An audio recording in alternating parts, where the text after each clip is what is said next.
Hey everyone, before we start, we should tell you that the audio quality in the second half of this week's episode isn't the greatest.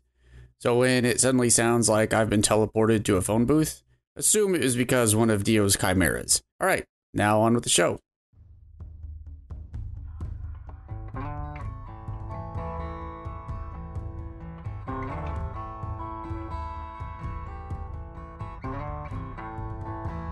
Hey everyone, and welcome to Aniki, the podcast about anime with two brothers. I'm Ben. I'm Jonathan, and currently looking at Pokemon cards. I should put those away. I will do that. Good. So we can focus on more pressing issues like murder. Don't you mean more depressing issues? There's super murder this week on the detective show. I remember back when we started this Hyouka business. Yeah. I said to you, it'd be really cool if halfway through, there's an actual murder and they have to solve it. Yeah. And the Scooby Gang would have to, figure out who done it and all that with blood and stuff. Yeah. And it sort of has sort done of like that. Does it count if it's a student film?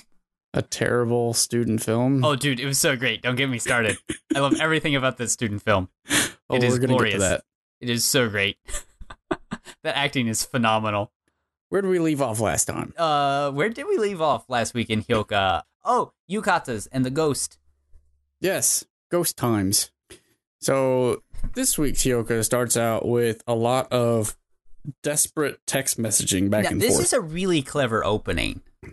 So you said that you have transcribed. I transcribed what the whole went thing. on. The whole thing.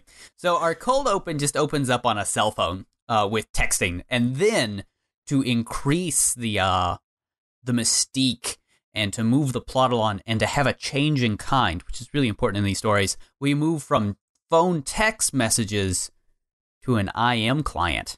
Oh, excitement abounds in our pre-op sequence in Hyouka. So yeah, we open up on a cell phone and there's some texting going back and forth. I'm sorry, but I don't know what else to do anymore. I'll apologize to everyone. I don't know what else to do.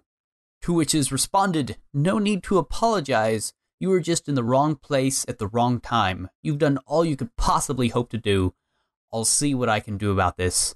No matter what I do, it won't play out as you intended. Fascinating stuff. And then from a cell phone screen, we move to our IM client. Which looks a lot like 2channel, to be honest. Yeah, no, I guess it does. Yeah, it looks more like a web forum, but we are assured that it is private messages, so these aren't going to everybody. It starts off with the computer user, our point of view character, saying, "Sorry to ask you this on such short notice." Oh, did you happen to translate the names of everybody? Because they all have usernames, but they are not translated in the subtitles that I have. Did you happen to go down the kanji rabbit hole and see what they all meant? No, there was just so much text on that screen. Not even the username? No. Dang. Although one obviously does jump out at you, and that's L. Yeah, which is obviously the detective from Death Note, which would make sense in this case. It would. Either way, our first conversation starts off with the point of view character that we're reading about, and a second party, not L yet. It starts off saying, "Sorry to ask you this on such short notice," to which the response is, "Really sorry, but I can't really do anything about the time or place." No, if that's how it is, there's nothing you can do. But I hate not being able to do anything for you. Do you have any other ideas? Do you know anyone else who can? To which is responded, I don't know if they'll help, but if you use them right, they might dance for you. Ho-ho. And I have to stop right there because that is an amazing phrase for anybody who's in management. Which you one? Should just print that out, put it on a wall. I don't know if they'll help you, but if you use them right, they'll dance. You're right. That would be really good. I need that on a demotivational poster with a cat hanging from a string. Well, we go back to the IM. This time is between L. We know that. That's in English. It's a capital letter L. I can suss that one out. Yes. It starts off with L saying, "I'd love to go." Now, keep in mind, L here is writing in lots of typos. Lots of little typos where it's creating the wrong kanji for stuff. And which is annoying everybody in the chat. Well, just the other person in the chat, but it is really cute. So I'd love to go. If you could, that would be wonderful. I'll tell you the time and place later. It sounds like a lot of fun. You may already know this, but you don't have to fix every typo. Everyone will know what you mean. Really? Typoed again. She then fixes it. Oh, I see. Oh, and since you're coming, feel free to bring some friends. Maybe say 3? Really? You're in Classics Club, right? If you could bring the other members, that would be great. And then we get the op. Yeah. Now, I just want to say, this is a great bit of manipulation, as we'll find out later in the episode. This is just, like, brilliant. Because when we find out who is actually typing, or you assume who is typing right now, well, they are really good at manipulating everybody. Oh, yeah. Super great. Now, I will let you know here that if we all remember Chitanda's first name, it is what? Eru. Eru. Oh. And what is the username here? L. Yeah. L. Edu. So, I mean, I know what's going to happen, but that's pretty easy to figure out. Actually, that's not the route I went to figure that out. Oh, yeah. What route did you use to figure it out? It was she had taken on the nickname that Ibarra gave her a while back. Chitanda L. Oh, I like it. I like She's made that it her reasoning. own. It's her thing now. Yeah, but her first name is Eru. I know. So I think that's where it's coming from. But I like that that etymology good too. And the idea that Chitanda's the type of person that would sit in a chat and fix every typo is delightful, and she would be exactly what she would do. We come back from the op, and we've got the title this week, which is "Let's Go to the Screening." Yay. And for once, it actually says that. Let's all go to the screening. Let's all go to the screening. Let's all go to the screening and have ourselves a snack. Murder.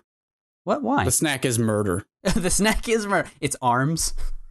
Free-range human arms. That is our snack. We open with Oreki and Satoshi walking towards school, and they're hanging this giant banner outside the school saying something about they've reached the finals. Yeah, and you can really tell they're really pushing home what season it is here. They mention the finals. There's lots of Higurashi chirping in the background. That's the Japanese breed of cicada. Which it is summertime. For people here on the west coast of America, cicada is a type of insect. It's a type of bug. They're about as big as your thumb. They sit on trees and scream at you all summer. And then they leave their skin. That they do. For you to find in your hair in the middle of the day. Yeah. See, I bring this up because I was at work and I was chatting to somebody about Indiana and how I missed the cicadas.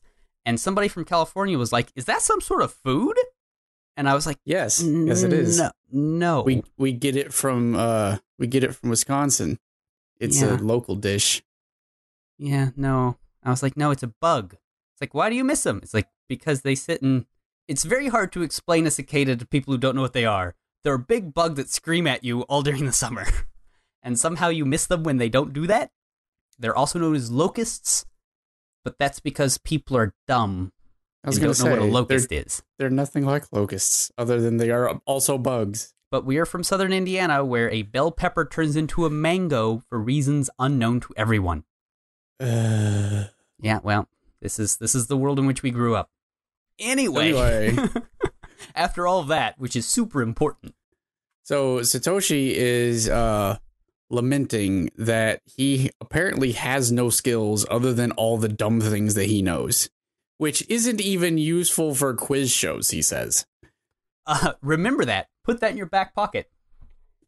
We'll come back to that later. Oreki is mentioning that, it's a good thing that we're not geniuses, because a genius can't lead an ordinary like us.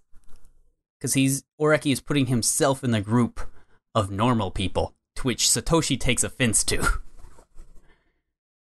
Because He's like, yeah, at least in my translation, he's like, oh, so you wish for a normal life there, Oreki? And Oreki's like, no, what are you trying to say? And he's like, oh man, I don't know about that. I don't think you could ever lead a normal life, Oreki. Well, actually, he says that he withholds his comment. He does. Right now. He says he withholds his comment.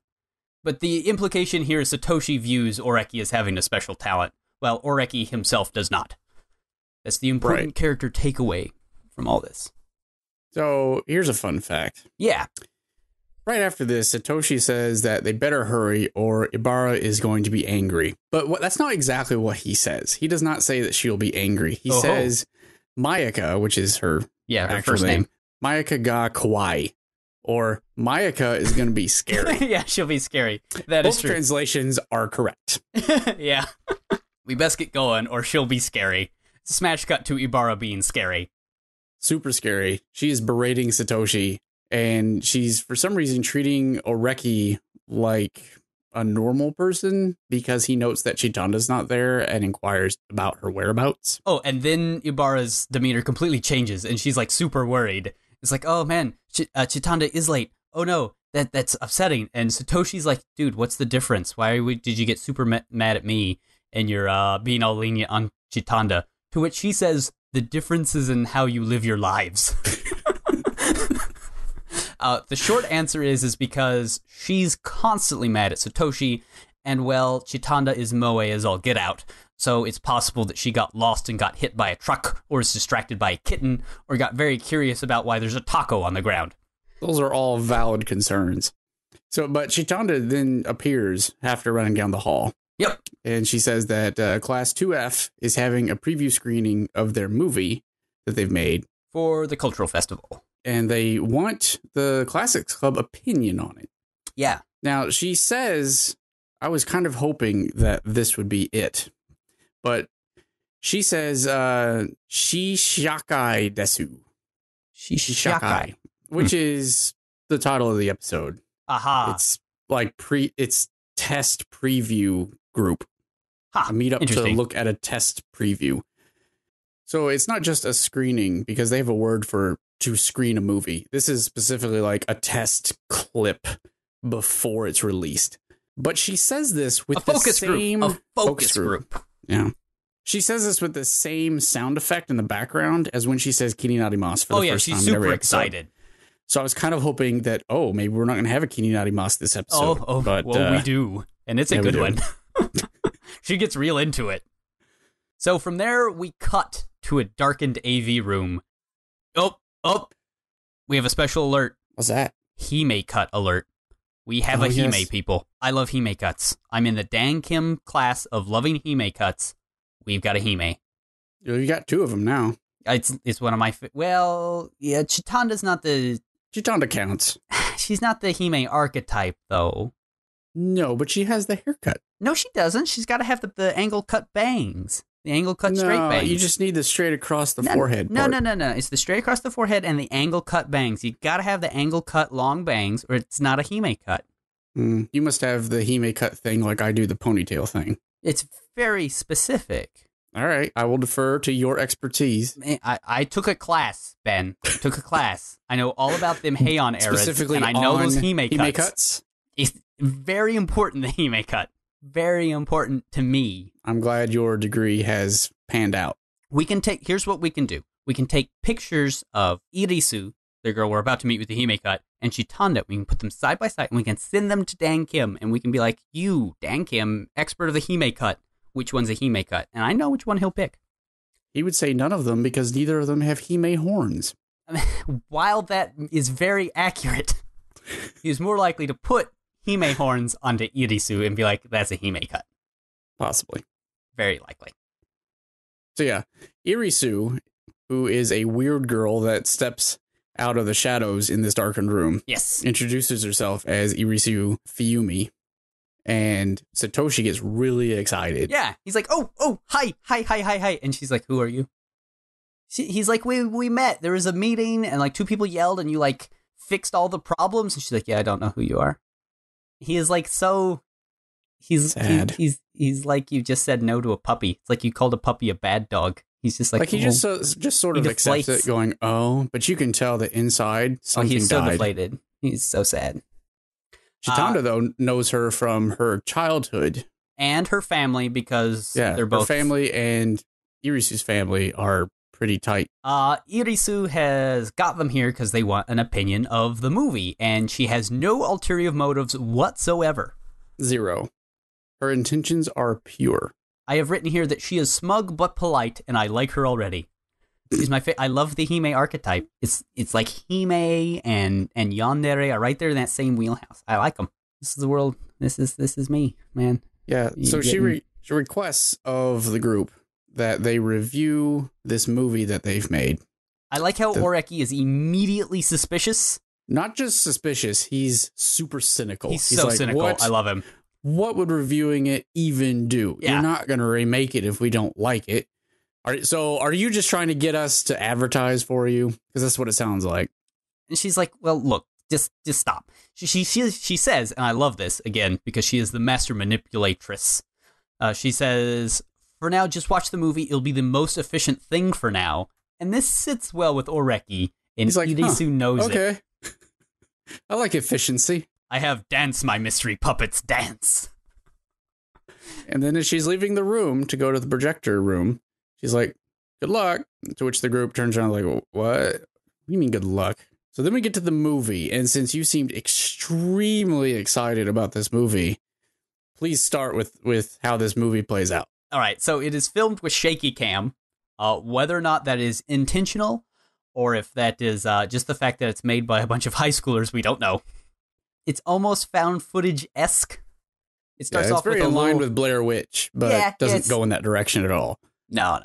We have, there's a little voiceover at the beginning that says, several volunteers from Class 2F decided to produce an exhibit on the history of Narakubo at Kanyasai. They went there as part of their research. And then you get like a little introduction of all the characters, and they're just so great. It's the acting is so awful. Yeah, it's like the opening of Saikano, if anyone's watched that one.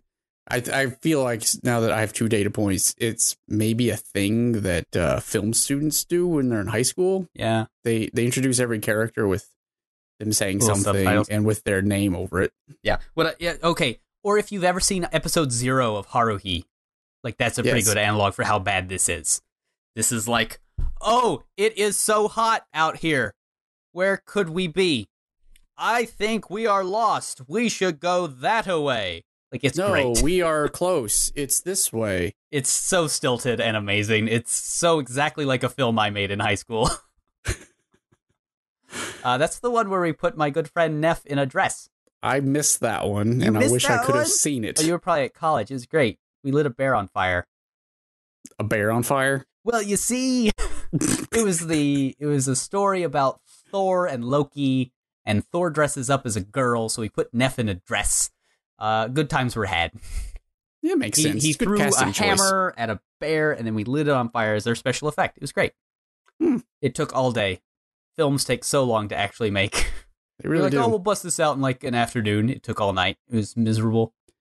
So the group of kids in this movie get to a abandoned town. Yeah, I guess that's where they're going to do their little documentary. I guess the idea behind the setup of the student film is that they're actually there to do a documentary about this abandoned town. And they get to this big old building that looks from the outside like a hotel. I think it's a hotel. But Satoshi and someone else, I don't remember who, both say, oh, look, it's a mansion. And they write it down in their little notebook. Yeah. Well, mansion in Japan means something different from a mansion here in the States. Well, that's true, but it was subtitled, so I'm just taking it as... Yeah, but they say mansion in English, not a word for a big house in Japan, but the English word mansion, which means different things. Yeah. So, but I think it's a fancy hotel. And of course, one of the actors says, I have a bad feeling about this as they go inside. Yeah. But they get there and they're like, we should spend the night because it is getting dark. And they're like, okay, there is too much glass here. We should find a better room to go and there's a floor map. Look, which is not covered in dust like everything else. Now, which is I do amazing. want to say here that throughout this whole thing, the way they animate the shaky cam is really good. It actually is. They use CGI effects to make it look like that camera is going through a 3-dimensional space while the 2-dimensional characters are there. It's really well done. Further showing that this show is just so well animated, it's ridiculous. As I mentioned to somebody earlier this week, they have so much money per episode, and they don't use a lot of it for like the actual cast. Yeah. So whenever they have these cutaways, they're like, yeah, we have all this extra money. What do we do with it? Yeah, so they just animate the crap out of it. It's so well done. Either way, they decide, using the floor map, let's split up, gang, because that's what you do in these movies. So one of the students goes and finds the keys to all the different rooms, leaving the master key hanging up on the wall. Yes, because they didn't want to lose that. Yeah, don't want to lose the master key. So they pass out the room keys to a bunch of little small groups of one or groups of two, and they all split up. And we get this shot of the camera staying in like the foyer, the entryway, as all the little groups go away. I like how Satoshi leans over to Oreki and is like, you know what? They really shouldn't split the party because a crime is probably about to be committed. And then in the movie, the narrator goes, and then the crime was committed. It's like, well, it's made by a bunch of 15-year-olds. What do you want? So they all go walk off into different parts of the building. The camera stays there, and then there's like a little light cut, and 5 of the 6 students make their way back to the main room. Yes. Only one of them has found a room that is suitable for sleeping. Yes. All the others have broken glass and stuff. Glass and broken things. Yep, they didn't see anybody else in the hotel. So the 5 students make it back. They're like, oh, where is he? So they decide to go look for him. So they all go to look for him, and a camera follows them. At the end of a hallway, there is a locked door. Oh, locked doors. This show knows what it does best. Locked doors in this show is like parking scenes in bad movies. It's all about the locked doors. So it's locked, so 2 of the kids go down to get the master key. They come back up and they open the door, and there he is. Kaito is dead. He's on the ground in a pool of blood. There's broken glass all around him. No, I love this part because they turn around before they point out anything and look at the 3 girls that have accompanied them. Yeah. And we have the best acting. Oh, it's so good. One of them, who has been the quiet type this whole time, remains so and has no expression. The middle one feigns this terrible scream. And then the one on the right is bored, but she remembers that she has a line right now. It's like, oh no, what is that? It's so great. I love it. It's really hard to do bad acting well when you can actually act, and this whole sequence is so filled of like just great, terrible voice acting. It's so good. Yeah, so they look over, and there is an arm, a severed arm. Yep. With a key. Yep. Although I don't think that, and obviously a high school class would not have the budget for this, but I'm pretty sure that Kaito, when we see him laying there, has both his arms. So this is another arm. No, well, one's just sort of tucked under him. You can sort of see the shoulder there. So there's you can tell he's just sort of lying on his other arm to make it look like he doesn't have an arm. It's the equivalent of doing the, there's a sword through me because I'm holding it behind myself, and if you look at me from the side, it's totally sticking through me. It's the equivalent of that. Either way, we cut away to the gang who's watching the movie, and Chi-chan is so into this movie. She's so emotionally invested. Completely. Oreki's like, man, it really does not take much to get to Chitanda. Yeah. And now we get some clues. The clues are one of the kids tries to open the window in the room, which is pretty stuck. Yeah. It takes him a bit. But he pops it open. He opens it, looks outside. There's tall grass. There's tall grass, but it's not disrupted at all. No deformation of the grass at all. Yep. Yeah. And there's also off to the left, like a tiny little cubby alcove, little hallway in the room that doesn't go anywhere, but has like a TV and some stuff. Yeah, whatever. There's a little alcove there. Yeah. And then the door was locked. Yeah, it's a classic locked room scenario. This is like the quintessential mystery. A guy's dead in a locked room. Everything's sealed up. How did the murder happen? And then the movie ends. Chitanda at this point is extremely sad face. And Irisu is extremely smug face. Oh, yeah. She comes back from behind. She pops the lights on and is like, so, that's the end. So, who done it? Well, actually, she has some other questions first. She does. Leading into that one. Yeah. She's like, okay, I have one question for you, as I pointed out at the beginning. I only had one, which is from a tech standpoint, how good is it? Well, that's after the commercial break. When we first come out. Oh, yeah. When when we first in the movie and she comes out, everybody's like, that can't be the end of it, is it? And she's like, yeah, no, it's super the end. And she asks, who do you think the culprit is? And then we get our commercial break. And then when we come back, you're right. She says, before we get to that question, before we answer the who do you think the culprit is, I want you to tell me, technically speaking, how was the film? And everybody, to a man, says, it's pretty crude. Yeah, it's not the best. Not gonna lie. Yeah, it's not really Oscar material. It's like, well, that's true, but what else? There's probably another glaring mistake. And they all point out, it's not frickin' done yet. She's like, yeah, she's like, exactly. Yeah, that's true. But that's mostly because there's no end to the script. Yep. Yeah, because Chi-chan sort of asks, like, so why isn't it over? Did you run out of filming? She's like, no. All the filming went off right. We have one last day of filming. It was going to be next week. And they're like, why not? She says, because there's no script. And they are very, well, Chitanda's very upset by this. Into it because, well, that's what she is. But then Irisu explains exactly what happened. Yep. The class had asked a girl named Hime-Cut to write an hour-long film because she can comics. Yeah, she's written some comics. So she can write an hour-long script. Hour-long, that's tying this back to my earlier tirades.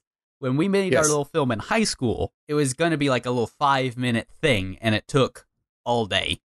Oh, yeah. And plus, a screenplay for an hour-long film is enormous. Oh, hold on. It's like a novel. Give me 2 seconds. My wife took classes in screenwriting. Let me see how many pages that is. I will be back. Minute a page. Okay, thank you. Love you live. Bye-bye. I don't know if you heard any of that. What? I don't know if you heard any of that while I pulled out to my wife through the door. She says that it is a standard about a minute a page, so that's a 60-page screenplay. Yeah, that's shorter than I thought, but... So there you go. That's a big short story, at least. Yeah, it's pretty heavy. Also, writing dialogue is a huge pain. Yeah, it is. So, anyway, they just figured that because this girl can write comic books, which is so heavy on dialogue and other things, they could write an hour-long film. Screenplay.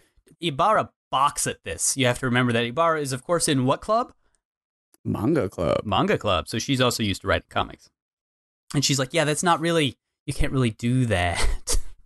Yeah. But Irisu continues saying that after writing the script up to its current state, up through that, Hongo fell ill. She got sick and couldn't finish it. Mm-hmm. And Oreki's like, so you want us to write the end of this? Surely not. That's ridiculous. She's like, no, I'll just ask you who did it. I just want to know. Yeah, you can figure that out, right? If you can tell us who the culprit is, then maybe we can finish the movie. Yeah. The only problem is Hongo is really big into mystery novels. That's what Irisu says. Yep. And apparently she followed like all the rules. Yep. So the viewer should be able to figure it out. Chandler's laws. Chandler's the 20 list. rules. I don't know what those are. I will probably link them in the show notes if anyone cares. The point is she knew her stuff, which means So Irisu says. All the clues have been given to you already, so you should be able to figure out. But also, she's really good at writing mystery novels, so good luck with that. Yeah, so you can do it. It's good. This will be easy. It's easy. Yeah, Satoshi automatically bails. He's like, databases can't do anything. I'm out. Nope. And then Ibarra is out because she's like, I can't. This is not my thing. This isn't my thing. So all slowly, one by one, they all turn and give Oreki troll faces. And let me just describe how or what Oreki conveys with his face as he notices everyone looking at him. It's, God damn it. I just have in my notes. He's like, no, nope. So he says the first thing he can think of to get out of this, which is, oh, I wasn't paying attention to the movie, so I can't help. And Chi-chan's like, then why don't we watch it again? And he's like, no, nope, please, no. Yeah, Irisu just plays along. She's like, yeah, we're fine if you just tell us Yeah, who is the most suspicious? Just give us something plausible. So he, like, rattles off a name, and Chi-Chans gets super excited, and she runs over there, and she's like, why? Why is it that guy? Why is it that guy? And Oreki says, I didn't like his attitude. He's got a bad attitude. Got a bad attitude. And this deflates all of them. If he does have a bad attitude, though, how can you tell with all the bad acting? That's true. I mean, that's clearly just, you can throw that one out there. He's just trying to get out of it, man. Oh, I know. But he's not thinking very hard about his excuses. I know. Everybody yells at him, and I just have that it gets back to that age-old problem that Oreki has, which it doesn't matter whether or not it's a plausible answer or if it's the right answer. It has to be an answer that satiates Chitanda's curiosity, or it's just no good. And then he tries to shift the whole blame. He's like, well, why don't you do it, Irisu? She's like, well, first off, I don't like mysteries. And he's like, well, then why didn't you stop the class from doing this? She's like, well, I wasn't there for it. I just got back from vacation, and I landed on this hot mess 2 days ago. And then he's like, well, then why did you ask me to do it? She's like, one, Chitanda. I know who Chitanda is. And two, I heard about you guys solving the Hyouka thing. I do like how at this point, Oreki gives Chitanda, like, the death glare. And she's like, I didn't tell her about it. Yeah. So he's like, oh, must have been library-san. Yeah. And then Irisu does something that takes everyone, mostly Oreki, off guard. She's like, okay, fine. If you don't want to do it, sure. You're off the hook. You don't have to do it if you don't want to. I never should have asked you guys in the first place. And starts leaving. I guess it'll just have to remain unfinished. That's fine. Yeah. Oreki is a little surprised by this. I think mostly because he's used to dealing with Chitanda, who won't let anything go ever. Which is what Irisu is counting on at this exact moment. Because Irisu saying that they don't have to mess with it just freaks poor Chitanda out. She's like, but we have to know who did it. And the script raises questions too. Why did Hongo give up on the script? Why would she betray her classmates' trust? And then she's like, all these unanswered questions. Kini narimasu. And there it is. But smug faces all around, especially on Irisu's face. Yep, like she knows she's got it. And then Chitanda's like, let's do it. Let's do it in memory of Hongo. Yeah. To which Irisu points out, dude, she's not dead. She's just a little sick. Right. Well, we should still do it. Oreki puts up a good fight this time. I have to say that Oreki's I think you can tell that this is way more from the novels than probably our past couple episodes, because Oreki is a little back on point on trying really hard to get out of this. Mm-hmm. Like, helping out Chitanda's one thing, helping out somebody else is just like, no. So he starts pulling out his excuses, and his excuse this time is like the same one it was for not wanting to help Chitanda with the Hyouka problem. Because he's like, I don't want to take responsibility for this. If we can't find out the answer, then what? Are we going to go around and apologize to everybody else in class 2F? I can't take on that risk, so I don't want to do it. Irisu, though, was prepared for that. Yeah. Because she's like, okay, fine. That's totally reasonable. How about you just watch us as we play detective, and you don't have to say anything. Just observe. Like, yeah, I've got 3 guys that already have some ideas. You can just give some input on their ideas. Mm-hmm. And then everybody else in Classics Club is like, yeah, we could do that. Couldn't we, Oreki?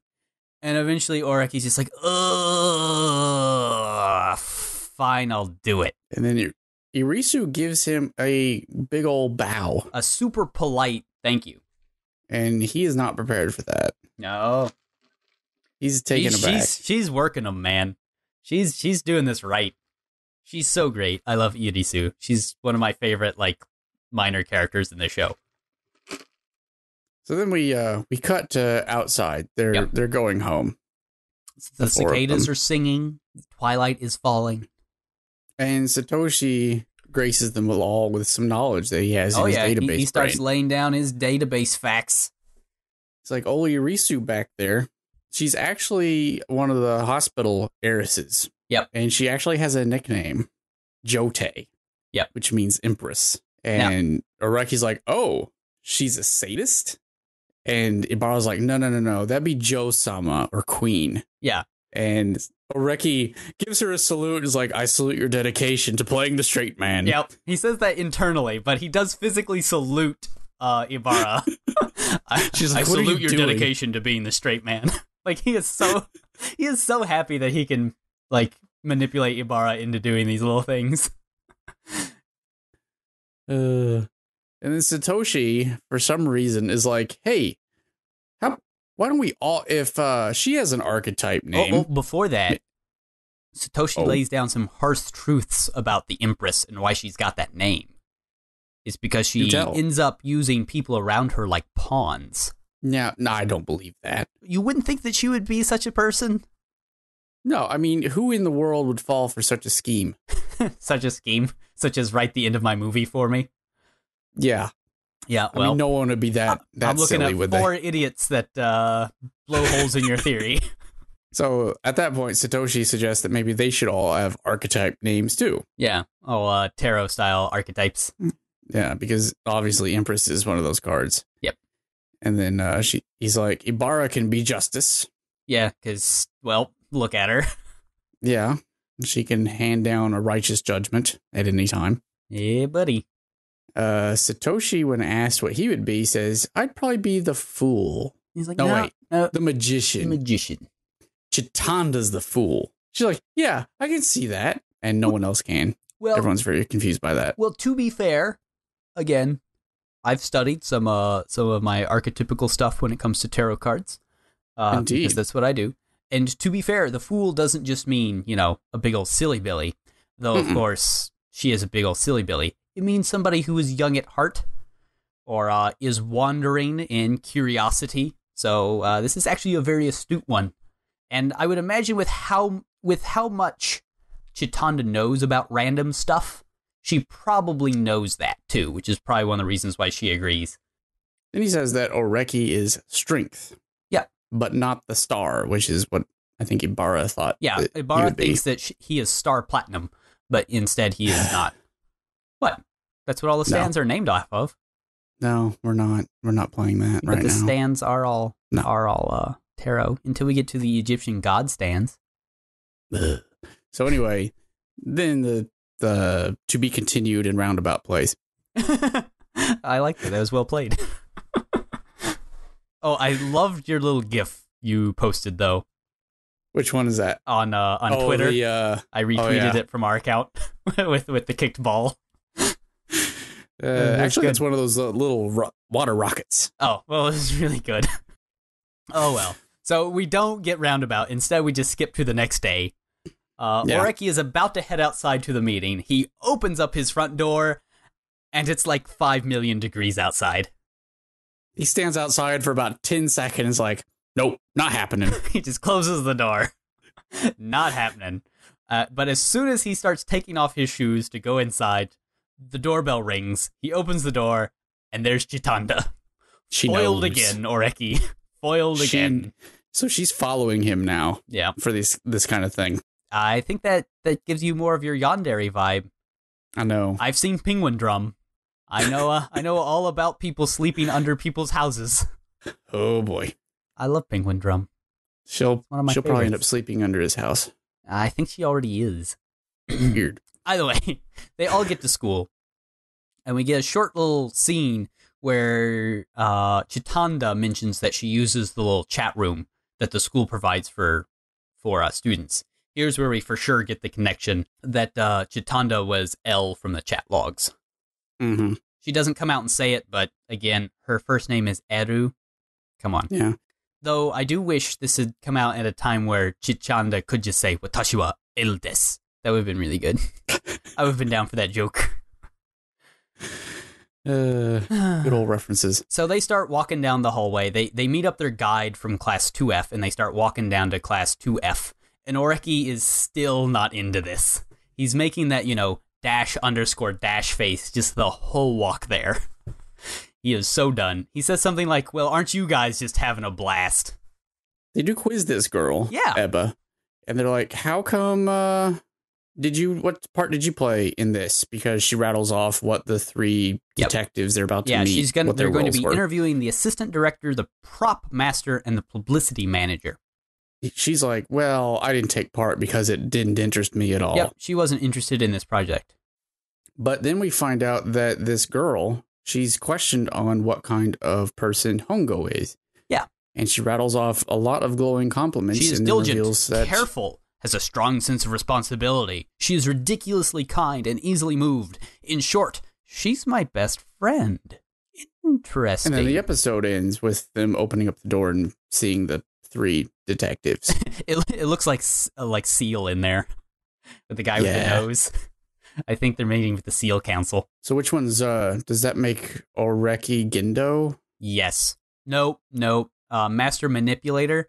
It's either going to be Chitanda for being a Master Manipulator, or it's going to be Irisu in this episode, I think. But yeah, why would somebody whose best friend worked on the script for this movie have no interest in filming this movie? Let's hold on. So before we get to our end of episode recap, who do you think is the killer, Ben? Because I've already seen this arc. I know all of the answers. So just having seen what our characters have seen, and before you hear any other input, who do you think did it? After seeing the terrible movie only once. Yeah. I think based on just archetypes I know of. Sure. It's probably the girl I mentioned who doesn't talk at all. Oh, the quiet one? Yeah, the one with the scarf. And the backpack? Probably her. All right, That's I like all that. I've got so far. That is a solid thought process. It's pretty good. And if it's not her, I would wager money on one of the other girls. Okay, yes, that's fair. Not the one with the bad attitude? Considering I couldn't tell who that was. No. Yeah. So do keep everything we just told you in your brain moving around in there, because this is the start of there's 3 more episodes to this arc. So you'll want to keep all this information good, because I don't think we're going to rewatch the movie again. We'll get more information about the movie as we go through the detectives next episode, but we'll want to keep all of this floating around and them wrinkles in the gray matter. So what was your favorite part of this episode? Best part of the episode was Oreki being indignant. The best scene in general for that would definitely be where he opens the door and it's too hot and he's just not happening. I love that, because it's just so in character, and I feel like that every day, especially when I was in the Midwest and you would just open the door and it was 1,000,000 degrees and you're like, nope. And humid. And everything was terrible. What was your best?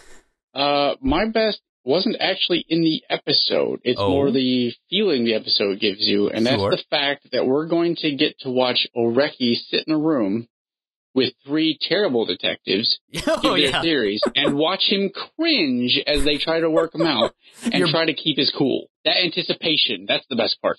The Antissa is your favorite part. What was the worst?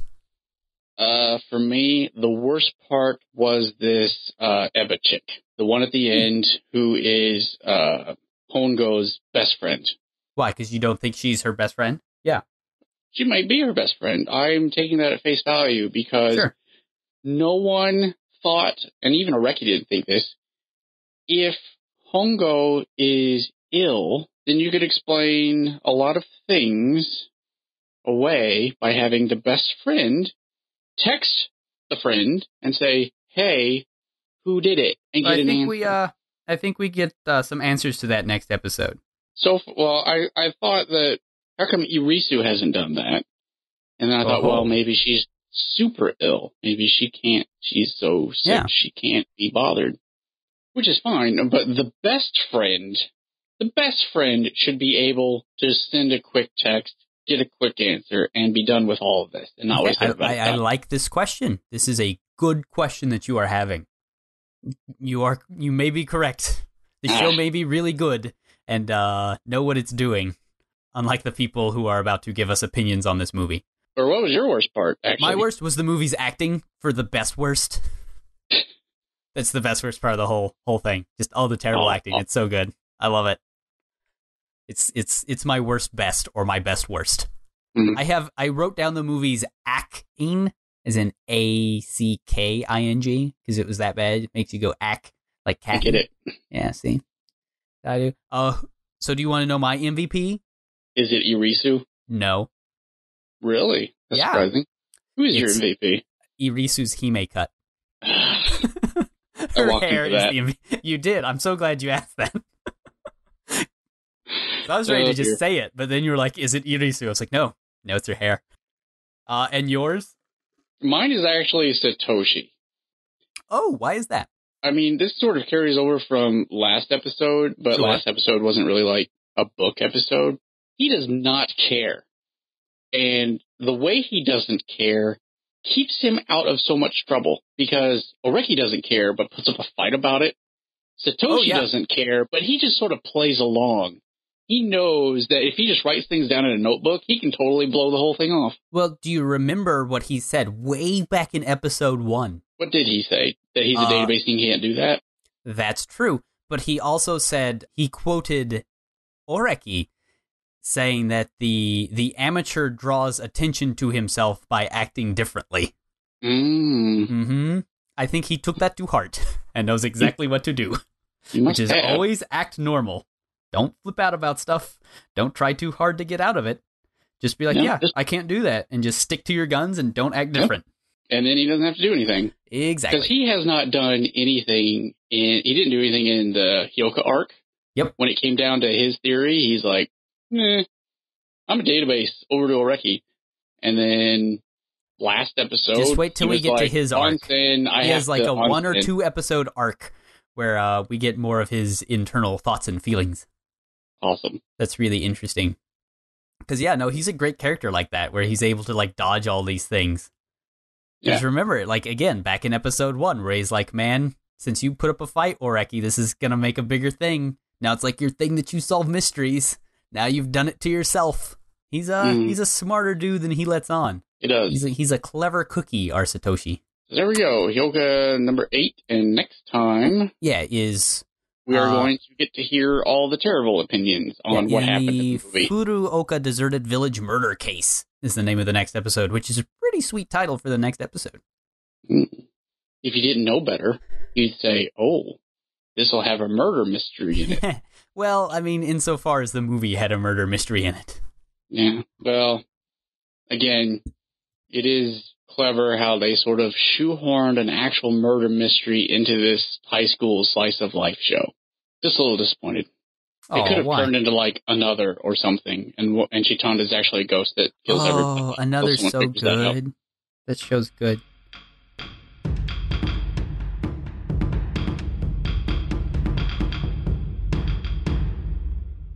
Okay, since we're going to shift right into the anime section, let me tell you why Another is not good. Oh, why don't you like Another? Okay, so if I am watching a show or anything that portends to be a mystery show in the realm of like Agatha Christie who's done it, and if you don't know, the premise is there's a classroom that's cursed because once every couple of years somebody shows up and they're actually a ghost, and everyone's memories are altered. So they remember that person, and they have to figure out who that is, and until they do, one by one, they're all killed. Yep. That's the show. They got to figure out who the ghost is. I won't give away who the ghost is, but the reveal is in the very last episode, and the reveal is basically, it was this person, and you'd only know that if you'd pay attention to 2 throwaway lines in, like, episode 3, and a tiny cut in, like, one of the other episodes. Yeah, that's fair. So it's not a mystery so much as, ha ha ha, here's the reveal, don't you feel dumb? Well, it's a supernatural mystery. Sure, but with like Agatha Christie and stuff, they sort of she sort of does that, but it's the reveal at the end is this one bit of evidence that when it's put in a certain light, reveals everything else that you already know in a different light. So you say, oh, all those other things now make sense. Yeah. I should have figured that out. But with Another and shows like that, it's not so much I should have figured that out. It's, haha, we hid all these things from you till just now. Well, that's fair. However, you're confusing that all mystery has to be like Agatha Christie, where Another is more in the tradition of Sherlock Holmes. But I was sold on the concept of Another by people telling me, oh, it's a great whodunit. It's a great mystery. It's a great figure it out. I think then it was pitched to you wrong, because the better part, like, the show's not really a whodunit. There's the mystery element, but it's way more, like so many of these Japanese shows, it's way more character-driven. It's more about the relationships of these characters in this situation. Yeah. And them trying to figure it out, even though they're really bad at it, than a true whodunit. If I was just told this like is Hyouka is a whodunit. Like, everything in Hyouka, you're given as much information as Oreki is in the show and in the books. And then Oreki takes a thing, turns it around, and is like, oh, yeah, I totally should have seen that. I should have seen that. Hyouka's so good because it plays the Agatha Christie mystery so well. And if I had been sold on another as it's a modern take of Japanese ghost story meets modern slasher film. Yeah, which is more what it is. Yeah. Then fine, it would still be a good show. But yeah, no, that's fair. Then it was just pitched to you wrong. And everything was pitching it as it's a great whodunit mystery. Yeah, see if you can figure it out. And you can't. It's literally possible to figure it out your first time through. Yeah, no, that's fair. Because we watched it in Anime Club in college, and it was never really pitched to us so much as we saw the first 2 episodes, and we were like, do we want to watch this or not? And we just sort of watched it together without coming to our own conclusions, rather than somebody being like, oh, it's a whodunit, when it's kind of not. It's a really good show, but it's not really a whodunit. Kind of like Higurashi or any of the sound novels by that guy. Like, you actually being able to figure out those is like so really impossible. They're not really solvable, but they're really good mystery stories. They're just, hey, wouldn't it be interesting to know how this actually happened? You're like, yeah, that would be interesting. Well, I'll tell you in a bit. Yeah, and that's more what that's more how Another is like. It's not a you can figure out this mystery. It's there is a mystery that I'm going to tell you the answer to eventually. So it's more of a Sherlock Holmesian mystery than an Agatha Christie style. Sherlock Holmes or House or any of those. Yeah, any of those. It's a very clever person who figures it all out right at the end and tells you what exactly happened. Yeah. Using information that you, the viewer, couldn't glean yourself because of how the show works. There's room for that sort of mystery, but yeah, that's one of the reasons I didn't like Sherlock when everyone was going on about Benedict. There are lots of reasons not to like that show, but yeah. Like, yeah, it's just another clever man talking really fast about things I could never have picked up myself. No, exactly. Which is not fun. Yeah, I mean, we grew up watching the Poirot show. And Columbo. We were sort of spoiled on the good way you do mysteries, so. Well, the more satisfying. I mean, some people like not to disparage people who like Sherlock better, but you're wrong. Yeah, go watch Columbo or what is it, Midsummer Murders? Or Midsummer Murders are good, and definitely the Poirot show. That's on Netflix. A bunch that's on Netflix. I still need to watch, was it Mrs. Fisher, which is like a flapper solving mysteries in the 1920s that's supposed to be really good. I like Murder, She Wrote, only earlier. Yeah, I guess so. And she's a younger flapper. But I haven't watched it, but I hear it's good. But I don't know which mystery tradition it's in. So have you been watching anything else other than Another, like 3 years ago? Almost done with Moribito. Oh, good. You still enjoying that? She's completely, she told her backstory at this point. And, she's completely turned into Supermom. Oh, yeah, she's great. I love her. And she's one of the best female characters, like, I've come across in anime. She's just, like, really good.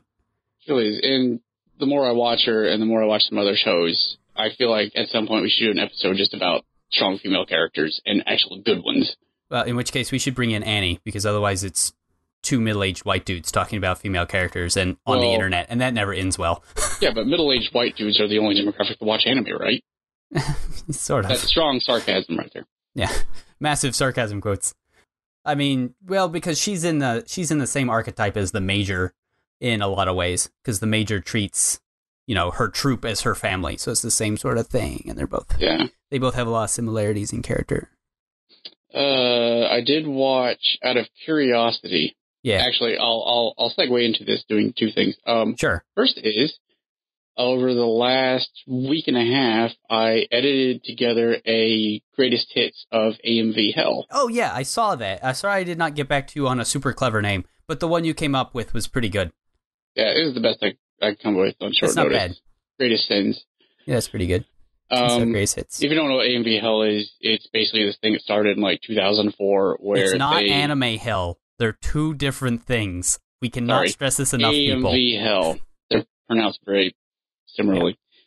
Yeah. So AMV Hell is just anime music videos which were very short, very parody-driven, and all sort of smooshed together. And I think they were pretty good, at least at the time. ASIN? I think so. I know one of them debuted at ASIN. I don't know if the first one did. They were really good at the time. I don't know if they've aged super well. Azumango Daioh was a absolute godsend to that thing. Yeah, it was a big thing. Not only was it a big deal, but its footage was used a lot in that because it's so useful. I've found over the years that showing those is very fun to friends. Yeah. But they're long segments of those things that I didn't really want to sit through again. That's fair. I found really awkward making someone else watch them. Yeah. And the AMV Hell videos got longer and longer and longer, and now there's 7 of them. So I figured, why don't I just make a big cut of all of the best bits? I like it. So I watched 11 hours of them. Oh, golly. Is there really 11 hours of that stuff? There's 11 hours of the main stuff, yes. That means I have wasted half of a day watching AMV Hell. Oh, more than that. You probably watched it more than once. That's true. So I just took all the funniest bits, I thought, or the classic ones that have ruined songs for me. Like in the first one or the second one, there's a clip of James Brown's Sex Machine. Ah, right? Yeah, sure. And they paired it up with the guy from Utena that has that car and never wears a shirt. Oh, yeah, that's good. Every time I hear the beginning of that song, I think of that clip, and it drives me nuts. Oh, so, drives you nuts. I get it. Yes. On 2 levels. It's driving me nuts. Oh, that's good. You made a really good funny and you didn't even know it. So I took clips like that from the first couple ones and then anything that was really funny from the last 4. Yeah. And smushed them all together and took 11 hours and mashed it down to about 80 minutes. Anyway, one of those clips that I really like, even though I'd never seen it, is this penguin thing that does a dance on a stage to a modern version of Getting on the Ritz or Putting on the Ritz. Oh, is that from the Animal Cafe show? No, it's from Soul Eater. Oh, Soul Eater. That's one of those shonen shows I've never cared about. And I got double interested because I was like, what is up with this penguin thing? I see it in a lot of these clips. Yeah. And then I looked up what the thing was and found out that his voice actor is the same one as Dio Brando. Ooh, that's actually that's a pretty good find. So now I'm double interested. I'm like, okay. And then because Soul Eater is, it's supposed to be a pretty good shonen, but a shonen is a shonen at the end of the day. It is a shonen. But one of the other things was, one of the clips I picked out was Happy Happy Joy Joy. Oh, yeah. And it's set with 2 girls from Soul Eater beating the crap out of each other with the craziest faces. I was like, okay, now you've got my attention. You've double got my attention. So I watched 2 episodes of Soul Eater. And what did you think? Long way around about that. The first 2 episodes, one introduces one pair of characters, and the second one introduces a second pair of characters. Okay. The main character, though, is a girl who hates men for very good reasons. Yeah, fair enough. It's not just the normal one of, I hate men because they suck. Sure. And they're dumb. But it's because I hate men because they cheat, they whore around, they don't live up to any of the qualities about honor that they espouse. And as Exhibit A, look at my dad who divorced my mom because he's out whoring and mongering everywhere and will never pay attention to me. Oh, that seems reasonable. These are reasonable this steps. This is interesting for episode 1. I'll give it another one. So I watched another one, and it's a shonen. It doesn't take itself seriously, but I'm intrigued. It's supposed to be pretty good for a shonen. Yeah, it's not like Naruto or anything. Well, I mean, Naruto's pretty good until it hit the giant filler arc. Well, I think I watched about 7 episodes of that and gave up. Yeah, that's fair. And that was it's a long not for time everybody. ago. Especially the first arc is pretty kiddie, but there's some better arcs down the line. I gave up when they hit that massive chunk of filler. I was like, nope, done. That was me in Bleach. That's fair. Bleach Most did that of Bleach too. After episode 60 is just filler. Yeah. Yeah. I still get people laughing when I ask, are they still in Soul Society? Are they? The answer to that varies. Well, I hear like, that there's... Well, what do you mean by Soul Society at this point? Like, yeah, because I actually hear... don't know. Last I got an update on Bleach, which was, to be fair, years ago, is there is a bad guy whose ability was to create illusions and warp reality. So every time you thought the characters got anywhere, it was just another one of his traps. That's funny. And that happened like 3 or 4 times. Yeah. So, you know. Like, I was down with the whole Rukia stuff and the original gang. Yeah, she's probably still in jail somewhere, and yeah, but I then don't she was know. in jail for half of the arc I watched, which was dumb. And then she got rescued, and then she's like, oh, thanks for saving me, I'm out. So we'll see if I keep watching Soul Eater or not. But my friends were over last week, so I didn't get to watch a bunch of stuff because I had friends from Indiana over here. Though we did play Tanto Kuare, which I can... We actually always played that enjoy. last week, too, for the first nice. time. Because we had a friend who has never played that. Oh, I'm sure He that did was not a become delight. King of Maids. Oh, I would imagine not. So, for those of you who do not know, Tanto Kuare is my favorite deck-building card game. It is Dominion, but it is reskinned to be anime Maidos. Oh, yes. And honestly, being a big board game player, I think it's actually better than Dominion. It has mechanics that I think are better, and its use of iconography instead of text to give you +1 card draw and +1 actions is a way better system. So, fun story. Yeah. I know that we've played this many a time. Yes. And we have continuously Does your wife play it with you? Annie still won't play it with me. Yeah, she does. Oh, see, that's nice. Annie won't play it. She appreciates it. I still think they need to come out with another version that's Butlers. There are 3 now, right? There's a 4th one. There's Oktoberfest. Oh, boy. Japanime Games here in the States got in touch with ArcLight back in Japan to make this. So it's actually made by the American group. And it was stuck in development hell forever because of this back and forth. But it finally came out. I have a copy of it. You can get beer cards. I haven't played it yet. I need to sleeve it up still. So in the 3rd expansion, where you go to a romantic island, it introduces a bunch of different maids. A translation maid, a drinks maid, a mermaid.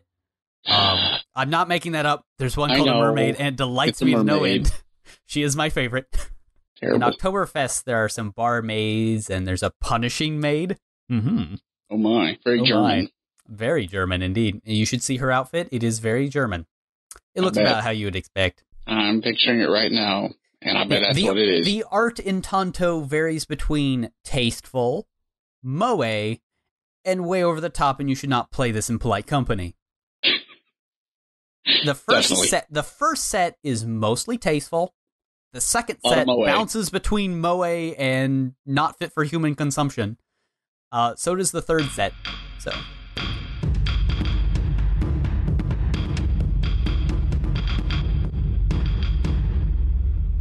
JoJo's Bizarre Adventure, Part 1, Phantom Blood, Episode 8, The Bloody Battle, JoJo and Dio. Indeed.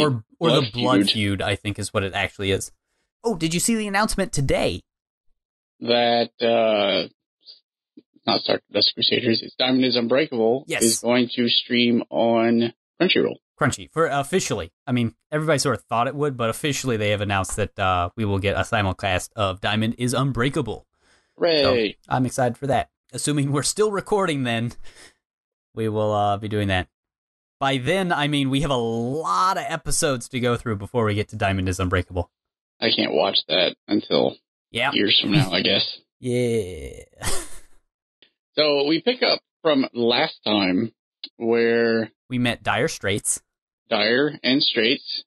And Tom Petty had shown up as Jojo, Speedwagon, and Poco were walking down the road, wondering what had happened to their village. Yep.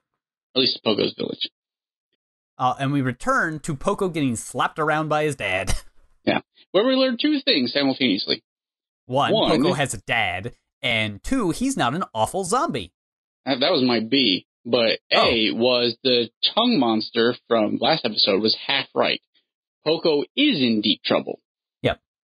Only with his dad, who is slapping the crap out of him. Yep. But Poco's glad to be getting the crap slapped out of him by his dad, because that means his dad is not a zombie. Has not yet been zombled. But where is One-chan, he asks. Oh, she has not returned from looking for poor Poco. But we all know, of course, that Nei-chan is doing a Dio Flicks and chill up in Casa de Dio. And we will get to that right after the op. Our gang is waiting outside Poco's place, by the way. Yeah. Our gang, of course, being Dire Straits, Ton Petty, Speedwagon, and the man of the hour, Jonathan Joestar himself. So we come back from the op, and we are with One-chan being beguiled by Dio's dog people. Do we have her name? No, I just called her Miss Poco for a lot of this. I called her Poco Nei-chan for the most time. That's fine, too. Most of it. I see it has been a couple weeks since we recorded last, and I'd totally forgotten that Dio had these dog things. Oh, no, I remember the dog thing. I'd forgotten. I knew he had a bird, too. I forgot the bird had a cat head. Well, you know, when you're bored and you're an all-powerful vampire, I guess this is the sort of thing you do. Because we get a lot of mutant vampires / mutant zombies or zombie mutants. So, Dio, we get a close-up of the two chimera dogs which have human heads. One of them looks like a jackass. The other one, though, is sitting there like a boss. Yeah. So you said chimera and people in the same sentence, so now I'm just remembering very, very sad things from Full Metal Alchemist. Don't go there. That's sad. Anyway, back to Dio. Dio is putting on the charm. As much as this is Dio's version of charm. He says something like, flowers wilt and you don't want to wilt, so let me make you a vampire. Basically. But one of Dio's dog things says some very lewd things. Actually, hang on. Yeah. First of all, these things can talk. Yeah, that caught me slightly off guard, but you know, you're in Jojo land at that point, and you're like, oh, well, whatever. They can talk, and they're pervs, turns out. Well, I mean, they're bad guys in Jojo, and bad guys in Jojo are bad guys. Well, so I don't know, though, because I assume that the Chimera heads used to be decent village people. I mean, not necessarily. This was a prison colony. Yes. It used to be a night training ground, is all we knew before. Well, and then they... And now it's a sleepy town with population 500 and some. Yeah, a very specific number. Sorry, now it's Doom, I guess. Yeah, like 2. Yeah, because it's... Oh, no, population 3. 3. Because we have Poco. The Poco family. Papa Poco and Ms. Poco. So one of the chimeras starts talking about how this young One-chan is totally sweet, 16 years old, so much life energy. Why don't we just, take some of that stuff? Yeah, very lewd things. Very lewd. And very Dio bad. is having none of that. Kicks the thing in the air and then slams it into the ground, killing it. Yeah, squishes it. I mean, Dio's not a savage after all. Oh, no. He is many things, does say but a savage he is not. Things without manners should not exist. That is true. So he gets rid of that trash. Yeah. Then he asks Poco and One-chan, so would you like to be young forever? I won't force my friendship upon you, unlike some. Vamp it up. Pretty sure that you forced your friendship on Erna back in the day. Well, he was young and foolish back then.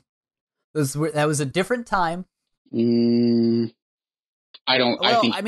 on in this episode, we do get that, he has done some things to show that he is the worst man in the world. So, right now he's covering up the fact that he is the worst man in the world. But, at this request, he's leaned into the young girl. To mac on Miss One-chan. Yeah. And she done slaps a bitch. I know. I like her a lot. She is on fire. Slapping Poco, slapping evil vampire overlords so hard it makes him bleed. Yeah, in the face. And he is taken aback. Do you remember how a vampire, flicked Dio in the shoulder and it slung him across all of London? Mm-hmm. She just slapped that. Done did. She's the best. I'm doubling down on I want to show about her. I know, right?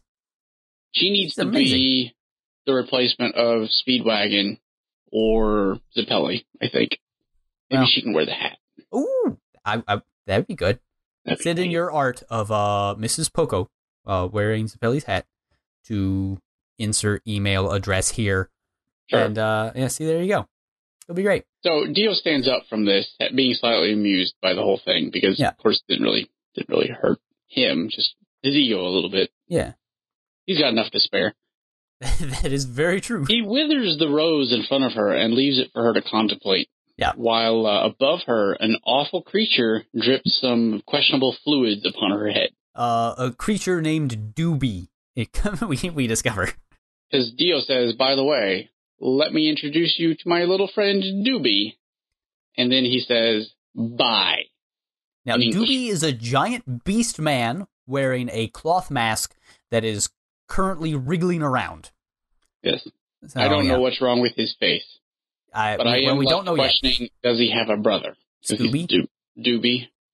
The Doobie brothers? Okay, sure. I figured, but he doesn't.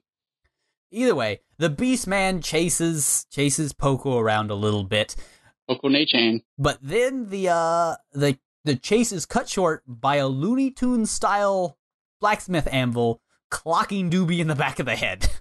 But unlike Looney Tunes, his eyeballs pop out. One of his eyeballs pop out. At least one. Yep. Yeah, this anvil comes out of nowhere, smashes him in the back of the head. We zoom up, and we see Jojo and co. have made it to the castle. Now, I have a question. Yes. Did they just pick up that anvil in the town and were like, we'll need this, guys. Guys, we'll need this. I was wondering about that. Let's take it. I thought maybe, we don't really know what Poco's dad's occupation is. Maybe they just grabbed the anvil there and said, this will probably come in handy. Yeah, but there's so many other things in that town, like pitchforks and tools. Swords, why the anvil? Scythes? We know they have scythes. That's true. Could have brought that, but no, an anvil. They could make. Probably one of them thought we could make more weapons if we bring an anvil with us. with Hammond energy, which can be used to create but not destroy. It's true. We know so they this. can make Hammond weapons. Doobie turns around, because of course this has not killed him, because he's a zombie, and the only way to destroy zombies is... destroy his entire brain. The entire brain. This did not. This clocked him in the head, but did not destroy the entire brain.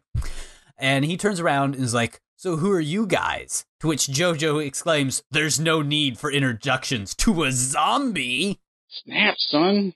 Jojo flies at him, ready to just beat him up, but instead he gets bitten by snakes that fly out of Doobie's mask. Basically, he's attacked by face snakes. Face snakes. And then we actually get a close-up of Doobie's face, and he's like Venom from Spider-Man, only more Venom. No, Venom. No, Venom is from Spider-Man. Yes. Doobie starts doing a celebratory dance.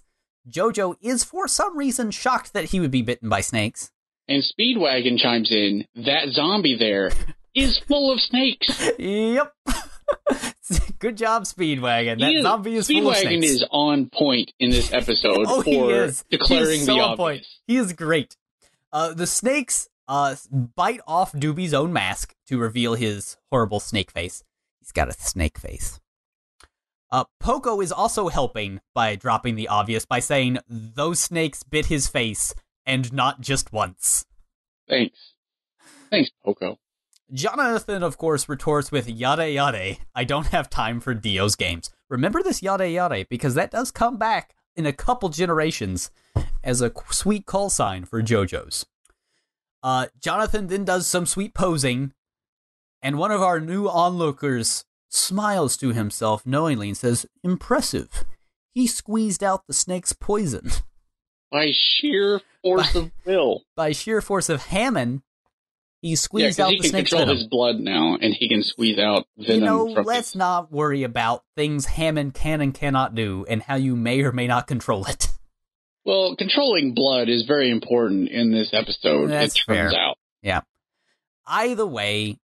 Jojo decides that he will use a little bit of Hammond to boil the blood of these snakes. Yep. So he catches the snakes as Doobie rushes him, fills the snakes with Hammond energy. This turns the snakes good, I guess. And they turn around and they start biting all over Doobie. It did not go as planned for poor Mr. Doobie. No. He melts. Being bitten by his own snake's Hammond venom.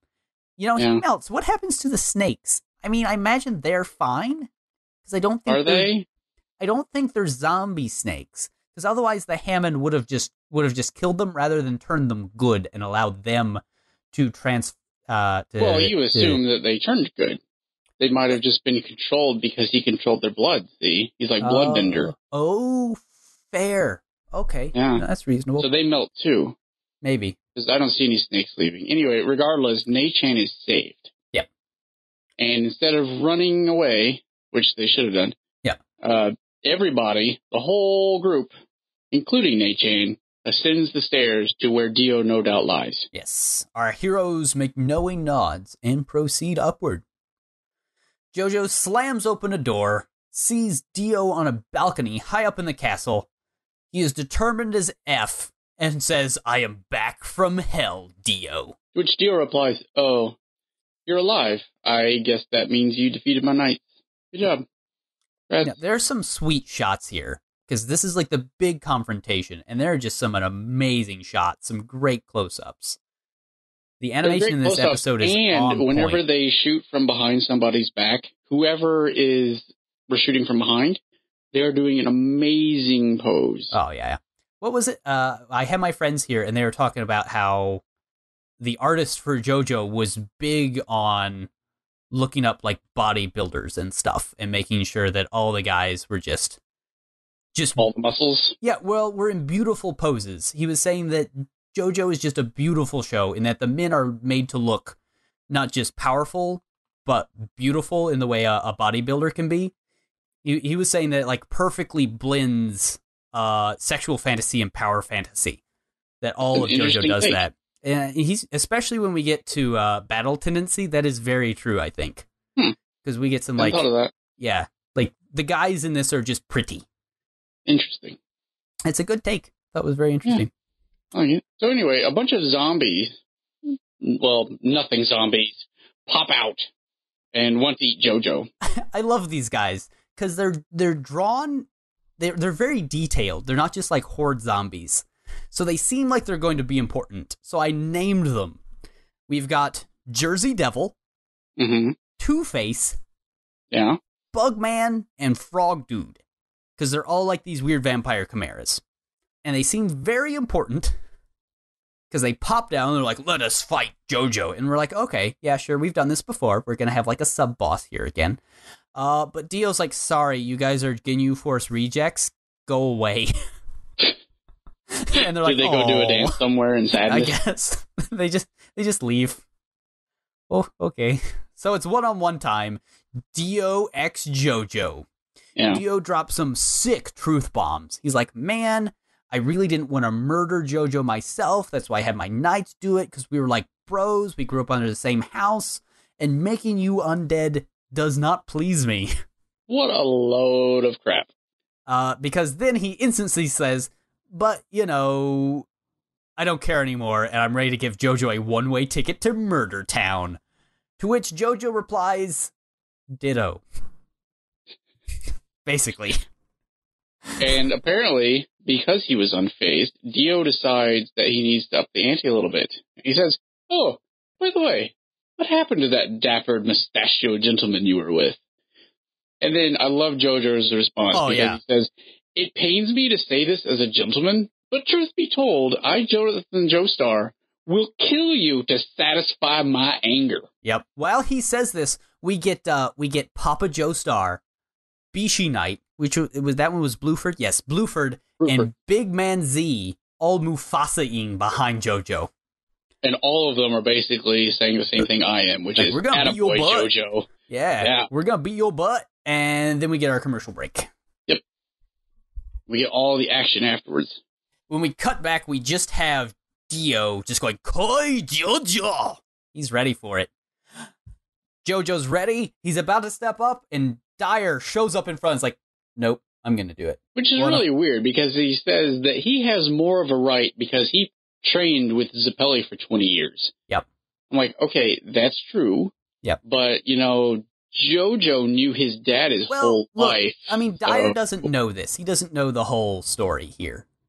You don't think Tone Petty and Zeppeli might have clued him in? No, I don't think they did. I think they just knew this is where the mask was. Now, I did write down that surely it is Dyer the man who we just met last episode, who is going to beat Jojo, beat Dio. Oh, clearly. Dyer's going to be the one to do it. Obviously, yes. So Dyer does his flying jump kick, his slow flying jump kick thing. I don't know, this is still really weird. I don't know how he does it. It's like a slow kick. Yeah, he's like floating in the air, and he does an even slower kick than before. Yeah, he's just doing the same trick he did on... Even Dio's confused. Dio. He's like, how can you beat me with such sleepy movements? Yeah. So, you know, Dio does the same thing Jonathan did before. Dyer does his splits, and makes an X out of his arms for a sweet double chop. Yes, just in case of headbutts this time. And everyone is really impressed by this. Yes, by keeping his arms crossed, he can attack and guard at the same time. It is the perfect stratagem. Yes, Speedwagon, yep. It is Dyer who is going to take out Dio when the name of the episode is Blood Feud, Jojo and Dio. Dio freezes him. Yeah, Muda. Dio just freezes him solid. He's gotten really good at this freezing thing in the last day. He's had time to practice. I think how he made all of his chimeras is he would freeze people, break them apart, put them together, and then thaw them. That's how science works. It does here. I believe it. It's gotta be it, right? Yeah. So yeah, he instantly freezes Dyer, except for his head. All of him. Freezes all of them, and just shatters them. And I just have shock, because I never thought that could possibly happen. I thought Dyer had a good chance. Really thought he could do it. Well, actually, the surprising bit is that his Dyer's head lands in a bed of roses. Because Dio does just keep those around. This is not a ridiculous thing. I'm not making fun of this, because this is 100% in Dio's character to just keep roses around. He does, yeah. But we remember that he froze him, saying that as long as blood is not flowing in your veins, you cannot use Hammond energy. Yeah. But he didn't freeze his head. Nope. And so, since there's still blood sort of flowing, well, at least out of his head, he grabs a rose in his teeth, Dyer does, and spits a rose full of Hammond at Dio and put his eye out. Poked him in the eye. And then Dyer dies. Yeah, he's dead. He's gone. That's it. He's dead. Now, I'm very curious of how one spits when you don't have lungs. Well, you know, Hammond. Okay, good answer. That was the one I was fishing for. I was fishing for Hammond. But you know what? Seeing Dyer die, Jojo has had it. Well, so is Dio. Dio is so mad that he got hit in the eye. Like, so mad. He says, how dare you touch me with your Hammond, filthier than frog urine. Yeah, it was really good. Like, that's awfully specific. I need to start using that phrase. That's a good one. Yeah. Filthier than frog piss. That's good. It's good. I'll use that from now on. I don't know in what context, but I'll use it. So Jojo calls out to Speedwagon, who's been his standard bearer this whole time, turns out. And Speedwagon throws the sword Pluck from Bruford. Yep, Pluck and Luck. To Jojo. Now, let's take a time out here. Okay, time out. Okay. First of all, Jojo states that he's figured out that because of what Dyer just did, that he knows how to defeat Dio. He's going to fill Bluford's sword with Hammond and kill him with it. Now, I do question his strategy of telling Dio this, but... A, he told Dio his plan. That was unwise. He's just about to do. Yeah, well... But B, and more glaringly in watching it... We know he can do this? Well, no, he says, this is Bluford's sword of luck and pluck. Yeah. We then get a close-up of the sword, which says luck with the P written in blood, now with pluck. Yeah. And then in from the side, we get a placard saying, luck and pluck with the kanjis next to it, in case you've not been filled in sufficiently at this point. Well, I mean, they're English words. That's fair. That's a fair thing to do. That's like 3 times we've had luck and pluck. Luck I think that has to be Servine. Servine. Servine. Can't be. Servine? Who's that Pokemon? It's Servine. Servine. I mean, it's fine. Also, again, pluck is kind of a outdated word even in English. So I can understand this. This is fine. But Yeah, we had it explained like 2 episodes ago. It's fine. Yeah. Also, he already knew he could put Hammond energy into metal. That's been like a big thing. He can put it in, but I don't know that he knew that he could like charge it up. Yeah, I guess. That's fair. No, I'll buy that one. Okay, sure. You're right. Well, Dio is still super mad at being hit in the eye by Dyer's Rose. And he's like, whatevs. He's mad about it, but he's just going to summon up a zombie horde to take on our heroes, because he's done with this one-on-one nonsense. He's just going to use the zombies. Speedwagon, again, being the most obvious guy in the room, says, now he shows his true colors as the worst man in the world. Yes, Speedwagon, this is the straw that breaks Dio's good image. Using zombies. This is the best part. He has used zombies, so that makes him the worst man in the world. Not his cool sophistication is nothing but a cheap mask. Now that he's had a humiliating taste of Hammond, we see his real face. Yeah, well. You know, he did burn a dog alive that one time. He did. You remember that? I mean, Speedwagon has spent a lot of time in the show catching up with everybody else. So he may have just realized, wait a minute. Is Dio also bad news? He is not seeing Dio pop out of a horse. And if that is your criteria for being a bad dude, Dio hasn't done it, so we don't know he's a bad dude. Are you saying Jack the Ripper set the bar a little high for determining what's evil and what's not? So these 4 zombies... Yes. Jersey Devil, Frog Dude, Two-Face, and Bugman. Because they seem really important because they have really unique character designs. They do, and they get names. We get Page, Jones, Plant, and Bonham. Did you figure out what these references are? They are the band members of Led Zeppelin. Aha. Good. And I should have known that. I apologize. Strizo decides that he's going to kill them with a chandelier filled with Hammond energy. Yep, and instantly melts them as they menace Poco and his sister. Yeah, they're melted. So Led Zeppelin, one of the greatest bands of all time, gets 15 seconds of time in JoJo. Yep, instantly melted. I'm a little disappointed by that. I know, they seem so important. It's okay, we don't see Tom Petty do anything. Yeah. Tom Petty spends the whole episode fending off a zombie horde off screen. Wait. Yeah. If these 4 zombies were with Dio at the top of the stairs, was this a stairway to heaven? Ooh, that's good. You're welcome. So, Dio bounces out into his little balcony. Yep. Which is filled with rose urns. Yeah. Oh, and some sconces. And sconces. And Jojo follows him. So does Speedwagon, because someone needs to give us a play-by-play. Yep, we gotta have the play-by-play by Speedwagon, or there's no point. Speedwagon tells us all that this battle between Dio and Jojo will be decided in the opening moment. And that opening moment is given to us by Jojo, who pulls a tuxedo mask and throws all the roses at Dio. No, I thought this was going to be important. Again, I'd seen this before, and I thought this was some ploy by JoJo, but it wasn't. Dio just freezes all of the roses in midair. Though I do need to tell you a really good joke here, because as JoJo throws them, he is making his own Shoujo space. Oh, dear. Shoujo. I get it. JoJo. Shoujo. Are you still there, or did you go cry? I died a little bit on the inside. Okay, good. I was like, where did he go? So Dio realizes at this point, oh, wait a minute. JoJo's a veteran fighder. He's because he's used this as a feint to get on my blind side because I don't have an eye there anymore. And as he realizes this, JoJo... I have another one. JoJo plucks off Dio's right arm. He does. Plucks it off.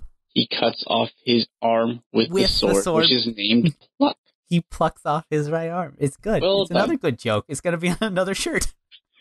Buy all of our shirts. We don't actually sell shirts. So then the sword is used again by JoJo. Yeah. Slicing into Dio's head all the way down to his crotch. Yep. And surely this has worked, says Speedwagon. He's like, he has done it. Finally defeated Dio. Yep, surely. Yes, I cry to my screen. Of course he's not dead. Why would he be dead? No. Nope, says Dio. Surely this has worked, says Speedwagon. Nope, says Dio. as he starts to freeze Jojo through the sword. And now he's all frozen. Yep, frozen to the ground. Not completely. His core remains unfrozen, Right. but his hands are. So what Dio does is, again, as is the vampire trope, right? He goes to feed on Jojo. And as we all know, how do vampires feed? Fingers in the neck. Yes, fingers in the neck. So Dio jabs his fingers into Jojo's neck and tells him that he is going to start feeding, and now you will become one of my children of the night. Way to ham it up, Dio. Dio he does this really weird thing, though, because he pulls out Jojo's carotid and starts playing with it. Yeah, that's weird. Like, it's all squishy. And it's like a weird fetish thing. It's gross. I don't like it. It's weird. Not like a gory gross, just like a like when Quentin Tarantino shows feet. It's that sort of gross. Yeah. And you're like, I'm bad touch. I don't need to know that, Dio. This is weird. Stop keep it. That to yourself. So yeah, Jojo doesn't like this either, as one might imagine, and Jojo kicks, Dio freezes, and our friends are prevented from helping out on any of this due to all of Dio's mutant zombies. So many zombies. Lots of zombies. Jojo's in a bench. So, a die pinchy. Die peachy. Wait, Dio is? Jojo's in the die pinch. Turns out, though. Turns out, Dio decides it is enough gloating, and it's time to just vamp up Jojo. Jojo declares, "Don't you think you've won, Dio? You have made a fatal mistake." And how? Because if Dio freezes Jojo, then his Hammond stops, but he will also not become a zombie because his blood won't be flowing. That is true. So, being able to move his core, Jojo has moved Pluck into one of the blazing sconces and has started thawing himself out with the transfer of heat from the sword into Jojo. Which melts all the ice. Yeah, Dio says that the blade is conducting heat faster than he can freeze it. Again, I'm not sure about the thermodynamics of that situation, but again, we're being beset by zombie mutants. We shouldn't worry about it too much. You know, that happens. We had magnetic leaf kites. We've had birds with cat heads. Yeah. Anything is possible. Anything is possible. So Dio releases Jojo to karate chop Pluck, but in that instant, Jojo gets to sunlight yellow overdrive Dio's face. Speedwagon once again says, "Oh look, he's defeated! Hooray!" And Tone Petty instantly is like, "Dude, no, seriously, get with it. Look. Oh, he's frozen again." Dio has gotten really good at this trick. And he praises Jojo's fighting. Yep, as he reattaches his arm and pulls himself together. You do get this great moment where he puts himself together horizontally, but his face isn't quite lined up on the two sides, so he presses down on his chin and fixes himself. I like that bit. It's a good bit. Well, he does praise Jojo's tenacity and guile, but nothing can escape his icy grasp. Blah, blah, blah. More gloating, more Dioing. And he boasts he can freeze Jojo in the oddly specific amount of time of 2 seconds. I wrote that down because I thought it would matter. It did not. Totally didn't. It was just oddly specific. Jojo's had enough of this. He uses one of the sconces to set his glove on fire. Oh, not yet. Not yet? We gotta back up. Uh-oh. Because we get this weird part where Jojo, he squeezed out the venom before. Oh, yeah. Squeezes out Dio's vampiric essence. Which is a liquid. So the only thing I can figure here is, you know how in Twilight... Are we using that as a reference to Jojo? I mean... There are gorgeous vampires in both. I see. So, in Twilight, vampires have venom, and that's how they make other vampires. Not the more traditional way of sucking out all the blood, or the World of Darkness rules where I suck out all of your blood and then give you some of my own. Twilight has vampire venom, which turns their bodies into diamond that's lubricated by blood. But I'll not worry about that part, because that part's really dumb. So we'll just stick with the vampire venom. I got a little triggered right there, I think. That's probably fair. So if Twilight has vampires with venom, and so does Dio, they must be playing with near identical rule sets. So Twilight and Jojo in the same universe, confirmed. Start all your fan fiction now, if you've not already. I haven't checked fanfic.net for Jojo Twilight crossover fiction, so I don't know. I do know there's a really bad one that's X-Men v Twilight, but that's for a different time. I'm glad you know that. I know all sorts of strange things. Are you database?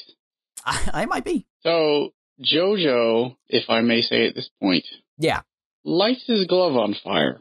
That he does. After proclaiming that with conviction, humans can do anything, like light their hands on fire. Although Dio does counter that, saying that it doesn't matter if you say that because I'm going to turn you into a zombie. Yeah. But Jojo perseveres, sets his glove on fire, and gives an almighty punch right through Dio. Ripples of Hammond energy explode from the impact because Dio at first catches the punch, but Jojo's fists are too strong, breaks the block, and frags Dio in the chest. How do you kill a zombie, Ben? You killed him in the brain. How much of the brain? All of it. All the brain. We have another word for all. Very important. Entire brain. And where did Jojo hit him? Not the entire brain. Not the entire brain. Either way, this does do massive damage. It is super effective. I'm disintegrating, says Dio as he falls from the balcony. What's he doing, though? Is he actually disintegrating? Yeah, does no, he know he's that? actually disintegrating. I mean, good. Yeah, no, he but is disintegrating. But he does, for some reason, suddenly develop the power of eye lasers. He shoots an eye laser. I don't know what's up with this. Shoots it through Jojo's hand and then through the castle a little bit. Yeah. It's not really important. He just does it, which is kind of weird. He has laser eyes now. Yeah. So Dio eye lasers the castle, narrowly missing Jojo's brain. Again, we're very oddly specific when it comes to brains. He almost hit my brain, Jojo says. Yep. Dio falls. We don't see him die, but we see almost all of his body disintegrate. But he's definitely dead. He's definitely dead, you guys. Definitely. Jojo starts crying manly tears because he has lost his brother. Because even though he was an evil SOB, they were still bros. Remember that time they played football? Rugby. Yeah, close enough. Speedwagon even turns to the sky and says, "Are you watching Zappelli? Jojo has defeated Dio." Yeah. I do like this here where Speedwagon, again with more of this, is like, well, because Jojo faints after doing all this because he's completely wiped. And Speedwagon says, Jojo may cry tears for losing his brother, but I don't care about any of that, so I'm happy. I'm happy he's murdered Dio. Yippee. At least he's honest. I would go so far as to proclaim that the world is saved. Hooray! Hooray! And we he's get our but to be continued really? And roundabout starts. So we've done it. We've killed Dio. Yeah, turns out, though. It turns out that in the preview that Dio may not be dead. Yeah, he's not dead. What's the name of our next episode? The Final Ripple. The Final Ripple. Saigo no Hamon. But in the little preview, we get Dio muda-ing and this and that, so he's super not dead. Because again, there's number one rule in fighting vampires and zombies. It is destroy the entire brain. Whole thing. Not the chest, the entire brain. You had one job, Jojo. One job. Well, he didn't think of it. It was the heat of the moment. I guess so. Heat of the moment, like the sword, because it was hot? Yes. So what was the best part of this whole episode? I have to say that even though the Dio fight was amazing, yeah, Hoko One-chan slapping Dio in the face. Yeah, that's pretty sweet. The best part. That is really, really cool. Because she doesn't have any superpowers. She doesn't have any Hammond. No. All she has is, you know what? Pluck and guile. That's what she's got. I like it. I'm for it. What was your best part? For some reason, I really like the Doobie fight. I don't know why, I just do. Really? You like the anvil in the head? Well, what I like about it is I like the trope that we've used once before of, oh, I'm an awful zombie. I'm really hardcore. I'm going to murder you. And Jojo's just like, no. Yep. You're dead. Sorry. He just defeats him in like a sweet move and a pose. Because what he does, if you watch the episode, he like literally poses him to death. Because he grabs the snakes in like a weird pose, fills them with Hammond, and then just like steps off. and has the snakes, like, kill Doobie to death. Oh, poor Doobie. So I'm for that. Worst. What was the worst? Worst part. Killing all of Led Zeppelin in 15 seconds. Yeah, me too. Gotta totally agree. Because I was like, oh, cool. There's hundreds of episodes left, and you've used those names. Yeah. Harsh. Maybe that's a bit more of a sub fight in the manga. Maybe. I would hope so, because they've got unique designs and they got important names. They got important reference names. I mean, to be fair, so did Dyer and Straits, but they did something. Like, Dyer did something. Each of these episodes covers, like, 1 or 2 entire Takabon, so it's pretty accelerated, so you might be right. Yeah, so I would imagine, so I don't know. Either that, or... Yeah, no, that's got to be the worst. That's harsh. MVP? Might have to give it to Speedwagon for keeping us updated on everything that's going on. Vis-a-vis Dio's alive or deadness? Yes, he's dead now. Oh, wait. No, he's not. How about now? No. But he did let us know that if we didn't already know, Dio has now revealed himself as the worst man in the world. That's true. Very true. See, I'm gonna make my MVP your best by going Poco's One-san. Oh yeah, she is definitely MVP for slapping Dio and not running away. She dragged Poco along to the fight. She did. She's awesome. Love her. And I think she needs to join Team Joestar. That would be sweet. Forever. Unfortunately, as we saw in the preview, Jojo gets to marry Elena instead. So. Well, no, I didn't mean that he marries her. She just needs to join the team. Stick around. Yeah, no, that's true. No, we don't. She's one of sweet, his toadies. She's pretty sweet. Well, all right. Jojo 8. Hooray. Like it, love it. We have killed Dio for realsy reels this time. Spoilers, not for realsy reels this time. And next time, we find out he's still dead. Although not quite as dead as we thought, but still somewhat dead. I mean, technically he's been dead this whole time. He's mostly dead. Mostly dead. Just not all the way dead. He's just too brave. You can always pull someone back if they're at least mostly dead. Yeah. Just not all the way dead. Yeah. Too brave. He's also too pretty to be dead. That is very true. Hey everyone, thanks for listening. If you'd like to get more info on anything we talked about, check out the show notes or the website at aniki.fm. You can also get in touch with us to ask questions, make comments, or tell us how wrong we are. We're on Facebook and Twitter at Aniki Podcast. You can also email us at podcast@aniki.fm. And if you have a minute, please leave a review on iTunes or Stitcher. We really appreciate your support, and we'll see you next time on Aniki.